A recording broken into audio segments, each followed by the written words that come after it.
We didn't claim that Colin was sane.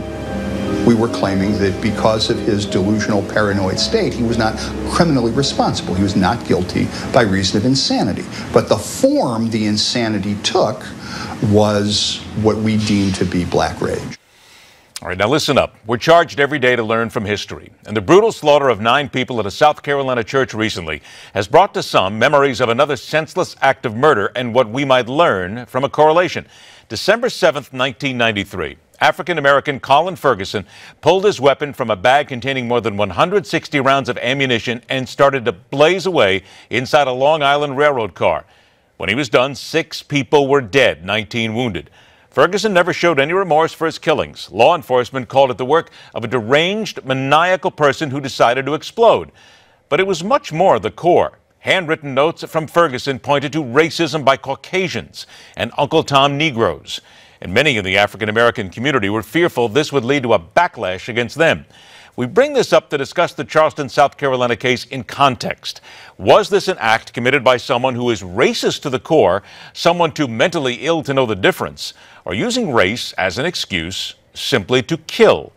Welcome to MidPoint, licensed psychologist and founder of Sanders and Associates in Chicago, Dr. Tiffany Sanders. Dr. Sanders, thank you so much for joining us.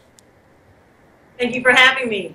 Let's get right to the issue here, because there are many people who say that there is a move by the media here simply to call this a mental illness case because it is a white man and not a black man. They say if it was black, they would immediately go to racism, but here it's mental illness. Does it strike you as that?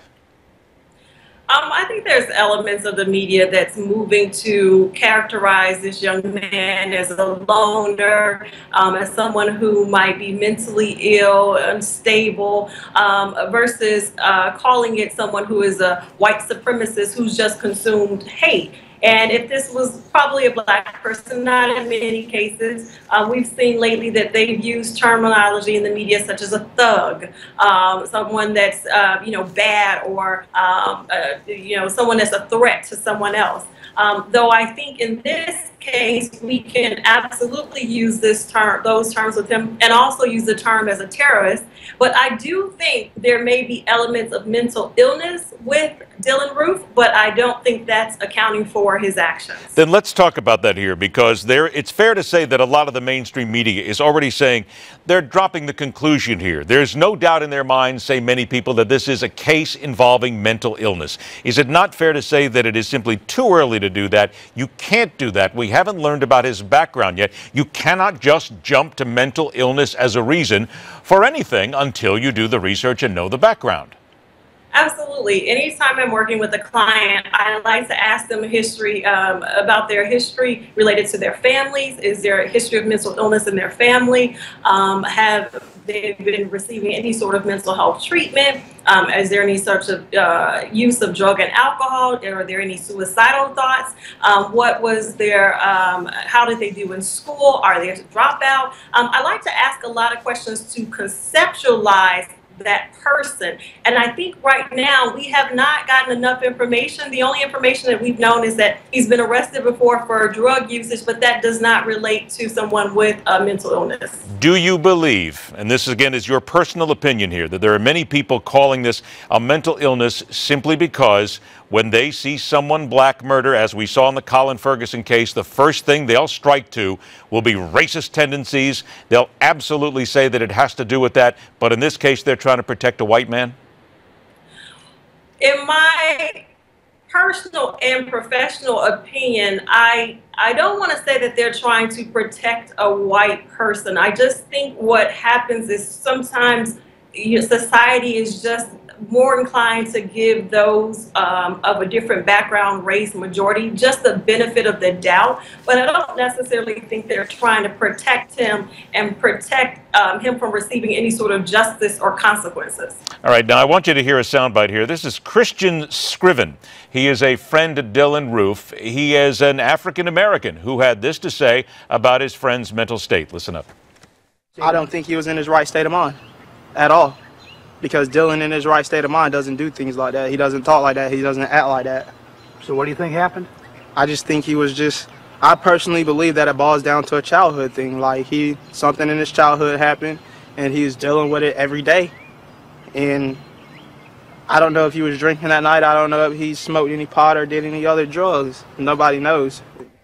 No one knows. I think that's a good way to put it here. But what we do know is he had a website up. It was filled with white supremacist information. It was filled with racist information. So where do we start drawing that line?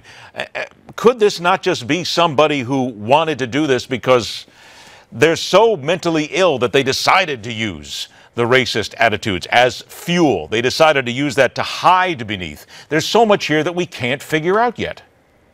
Well, a couple things that I want to point out. The friend in that clip, he's using his personal opinion. He's not a trained professional. He's not a mental health counselor or a psychiatrist or a psychologist.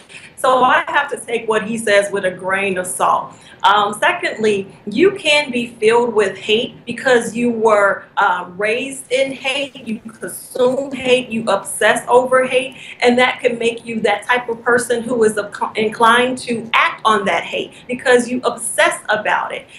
That's not the same as someone who is mentally ill. It just as this person has consumed it and feel that they're compelled to act upon it because no one else is doing that, that's brought Dylann, in this particular case, to committing murder. But I don't want to say just because you consume hate and you are racist, that's a mental illness. There have been some research trying to connect the two, but I don't think that's a fair connection in this case. Well, let me get to that in a minute here. Well, right now, let's talk about that because there are those, and I've looked through a lot of literature here in the last 48 hours, and there are those people who believe that you can argue that racism itself is a form of mental illness. Are they just reaching when they get to that conclusion? No, they're probably basing it on, they're saying that that person is irrational in their thought, or that person is sort of delusional in their belief system. And when people use the word delusional or irrational, we automatically make the assumption that they're mentally ill. Some people can be delusional about their favorite sports team and think their favorite sports team will always win. I mean, here in Chicago, people love the Cubs. And the Cubs are, not the best team, right? So I can be delusional about my belief system related to the Cubs, but that does not necessarily mean that I am mentally ill. I'm just not paying attention to the signs that the Cubs are not going to do well. So in this case with Dylann, I use that analogy to say he can be delusional in his beliefs and irrational, right? But that doesn't necessarily make him mentally ill. If you read through his manifesto, he was very clear. It's well written. For someone who's dropped out of the school in the 10th grade, I was very surprised to see that. This is a man who is in his right frame of mind to know what is right for wrong. Okay, let me interrupt you for a second if I can, Dr. Sanders. I only have 45 seconds left. Big question here. Why do we always call somebody either a nut job or a racist? Why can't they be both? I think they can be both, and I'll call him nut job, crazy, and cuckoo.